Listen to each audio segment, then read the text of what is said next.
آج ہم ایک ایسے موضوع کی گہرائی میں اتریں گے جو ٹیکنالوجی اور جنگ کے مستقبل کو آپ کہہ لیں کہ پوری طرح سے بدل رہا ہے۔ ہم یہ سمجھنے کی کوشش کریں گے کہ آرٹیفیشل انٹیلیجنس یعنی مصنوعی ذہانت میدان جنگ میں آخر استعمال ہو کیسے رہی ہے اور اس کے نتائج کتنے دور رس ہو سکتے ہیں۔ تو کہانی کی شروعات ہوتی ہے جنوبی ایران کے ایک شہر میناب سے۔ شاہجہاں طیب اسکول میں یہ ایک بالکل عام سی صبح تھی، یا کم از کم لگ تو ایسا ہی رہا تھا۔ اور پھر ایک ہی لمحے میں سب کچھ بدل گیا۔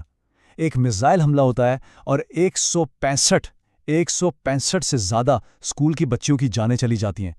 ان میں سے زیادہ تر کی عمریں 7 سے 12 سال کے بیچ تھیں۔ یہ جو تباہی ہوئی، یہ ایک بہت ہی خوفناک سوال کو جنم دیتی ہے۔ کیا اس حملے کے پیچھے، اس قتل عام کے پیچھے کوئی انسان تھا یا پھر ایک الگورتھم؟ ٹھیک ہے، تو آئیے اس واقعے کی گہرائی میں اترتے ہیں۔ سب سے پہلے یہ سمجھنے کی کوشش کرتے ہیں کہ اس حملے کی تفصیلات آخر تھیں کیا۔ دیکھیں، یہ کوئی عام حملہ نہیں تھا، یہ ایک ڈبل ٹیپ سٹرائک تھی۔ مطلب پہلا میسائل لگنے کے بعد جب لوگ بچانے کے لیے پہنچے تو دوسرا میسائل داغا گیا۔ اس میں 90 سے زیادہ لوگ زخمی بھی ہوئے، اور جو میسائل استعمال ہوئے وہ تھے ٹاماہاک۔ یہ ایک ایسا ہتھیار ہے جو صرف امریکہ اور اس کے کچھ بہت ہی قریبی اتحادیوں کے پاس ہے۔ لیکن جب پوچھا گیا تو امریکہ اور اسرائیل دونوں نے یہی کہا کہ انہیں تو معلوم ہی نہیں تھا کہ یہ عمارت ایک اسکول ہے۔ اب یہ سمجھنا بہت ضروری ہے کہ یہ کوئی اکیلا الگ تھلگ واقعہ نہیں تھا، بلکہ یہ جنگ کی ایک بالکل نئی قسم کا حصہ ہے، ایک ایسی قسم جو بہت تیزی سے پھیل رہی ہے۔ اس نئی جنگی حکمت عملی میں ایک اہم کھلاڑی ہے ہبسورا نام کا ایک AI سسٹم۔ اسے دی گوسپل بھی کہتے ہیں۔ اس کا کام کیا ہے؟ یہ ڈرونز، سیٹلائٹس اور دوسرے الیکٹرانک سگنل سے بے تحاشا ڈیٹا اکٹھا کرتا ہے اور پھر اس کا تجزیہ کر کے بمباری کے لیے نئے ٹارگٹس یعنی اہداف تجویز کرتا ہے۔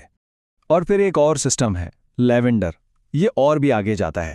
یہ سسٹم فلسطین کے ہر شخص کا ایک ڈیٹا بیس تیار کرتا ہے، ان کے phone records, social media activity, وہ کہاں کہاں جاتے ہیں، اس سب کا تجزیہ کر کے یہ ہر شخص کو 1 سے 100 کے درمیان ایک سکور دیتا ہے۔ یہ سکور اس بات کا تعین کرتا ہے کہ اس شخص کے حماس کا کارکن ہونے کا کتنا امکان ہے۔ اس ٹیکنالوجی کا اثر کتنا بڑا ہے، اس کا اندازہ ایک سابق اسرائیلی انٹیلیجنس آفیسر کے اس بیان سے لگایا جا سکتا ہے۔ انہوں نے کہا کہ اس ٹیکنالوجی نے اسرائیلی ڈیفنس فورس کو ایک بڑے پیمانے پر قتل کی فیکٹری میں بدل دیا ہے۔ یہ بہت ہی سنگین الزام ہے جو ان AI سسٹمز کی صلاحیت اور ان سے جڑے خطرات کو واضح کرتا ہے۔ اور یہ فرق کتنا بڑا ہے وہ یہاں دیکھا جا سکتا ہے۔ ایک انسانی انٹیلیجنس ٹیم اپنی پوری کوشش کے بعد سال میں تقریباً 50 ٹارگٹس کی نشاندہی کر پاتی ہے۔ وہیں دوسری طرف ہبسورا جیسا AI سسٹم روزانہ 100 سے بھی زیادہ ٹارگٹس کی نشاندہی کر سکتا ہے۔ یہ فرق زمین آسمان کا ہے۔ اچھا، تو ایران میں کیا ہوا ہو سکتا ہے؟ اسے بہتر طور پر سمجھنے کے لیے ہمیں غزہ کی طرف دیکھنا ہوگا، کیونکہ وہاں ان AI سسٹمز کو بہت بڑے پیمانے پر استعمال کیا گیا ہے۔ یہ ہمیں ایک طرح سے ایک کیس اسٹڈی فراہم کرتا ہے کہ یہ ٹیکنالوجی عملی میدان میں کیسے کام کرتی ہے۔ دیکھیں، 7 اکتوبر کے واقعات کے بعد فضائی حملوں کے جو اصول تھے ان میں ایک بہت بڑی تبدیلی آئی۔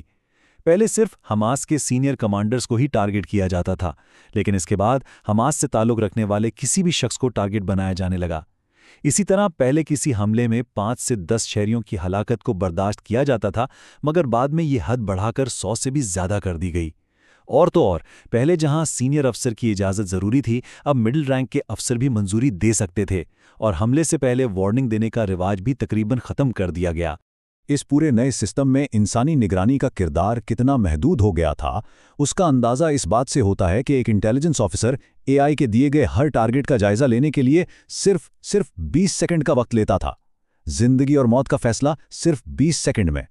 اس AI اور انسان کی ملی بھگت کی انسانی قیمت کتنی بھیانک ہو سکتی ہے، اس کی ایک مثال جبالیہ مہاجر کیمپ پر ہونے والا حملہ ہے۔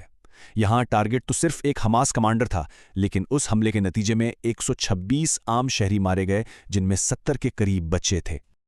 تو اب اس ساری معلومات کی روشنی میں واپس ایران کے اس واقعے پر آتے ہیں اور یہ سمجھنے کی کوشش کرتے ہیں کہ آخر وہ المناک غلطی ہوئی کیسے تھی۔ سیٹلائٹ تصاویر سے جو کہانی سامنے آتی ہے وہ بالکل واضح ہے۔ 2013 میں یہ اسکول کی عمارت ایک فوجی اڈے کا حصہ تھی، لیکن پھر 2016 میں نئی دیواریں بنا کر اسکول کو فوجی کمپلیکس سے بالکل الگ کر دیا گیا۔ 2018 تک تو یہاں شہریوں کے لیے 3 نئے گیٹس کھل چکے تھے